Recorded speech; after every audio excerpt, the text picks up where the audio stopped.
What are we about to do right now? Well, about an hour and a half ago, Nintendo announced Splatoon 3 in their Nintendo Direct, and I'm here to try to break down this trailer, offer my opinions, offer my insights on what could be happening in the trailer. So, the trailer seems to take place in a dystopian wasteland, maybe the past, maybe the future, maybe somewhere else on Earth that isn't Inkopolis from Splatoon 1 and 2. We also get the option to play as either an Inkling or Octoling right from the start in this game, compared to other games where you could only play as an Inkling at the start. We also get our first look at the new bow and arrow weapon, which looks really cool, but also is gonna probably kill me because I suck at Splatoon. There's also the menu to customize your little buddy, which is a small fry. And I don't know if this is gonna be like an ally or just like some form of helper that you're gonna have in battle, or maybe not even in battle. Since in the gameplay shots we didn't get any shots of him helping, but maybe it is. Who knows? There's also a shot of our Inkling character running past the Eiffel Tower on its head. So does this take place in the dystopian ruins of France? Maybe. There are other replicas of the Eiffel Tower in other countries such as China, and as we see later in the trailer, this Inkopolis Square looks more densely populated than the ones in Splatoon 1 and 2. China, along with other parts of Southeast Asia, is home to some of the most densely populated cities, so maybe this game takes place in China or another part of Southeast Asia. The trailer also depicts a ruined wasteland, so could this be a new game mode set in the game that's set more like an open world rather than a third-person shooter?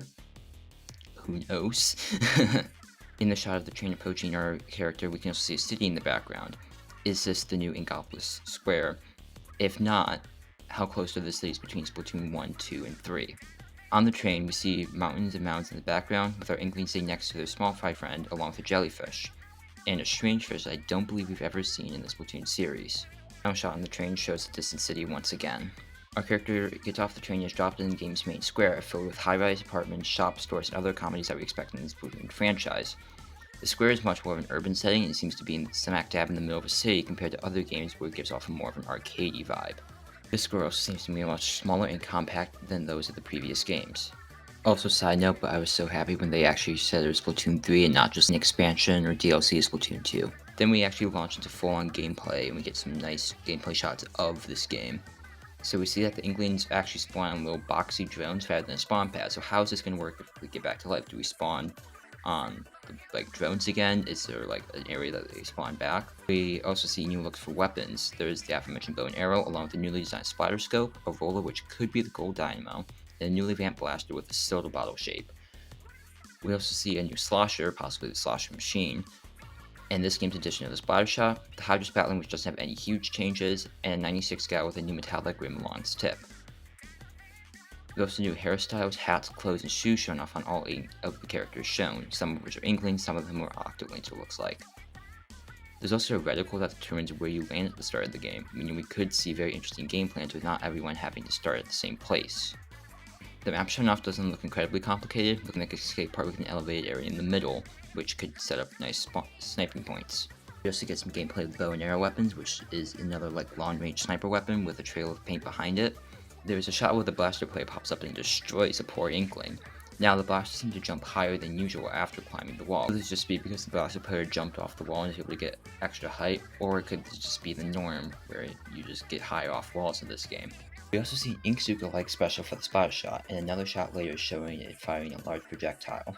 And there's also this strange crab soccer ball thing, which I found kind of funny. Now let's talk about some theories that I have for this game. Where and when does it take place? As I said before, I think it does take place in Southeast Asia or China because of the Eiffel Tower thing, the fact that it's really densely populated, and that's pretty much all I have to go on, but I think that's not enough, but it's not a lot to go off. I think I'm just going to say that and then be proven wrong in a couple months when they give us more information on this game. When it comes to when does this game take place, I've always wanted Splatoon 3 to take place before Splatoon 1, and I think there's a couple things that might say that it does do that. For example, the Inkzooka being around shows that it probably doesn't take place after Splatoon 2, since we learned in Splatoon 2 that they had to get rid of all the specials from Splatoon 1 and make new ones for Splatoon 2, so it'd be weird if they just reversed that rule. I get that this is dystopian land, but I just don't think that's happening. There's also the train, which has a jellyfish on it, and as we know, jellyfish occupy the train that's in Octo Expansion, which takes place between Splatoon 1 and Splatoon 2. So that could just be like a clue that that train is the one that's in the Octo Expansion, or just that this game takes place before Octo Expansion. Look, it's not a lot to go off, but this is just a trailer, and this is just a theory, so yeah.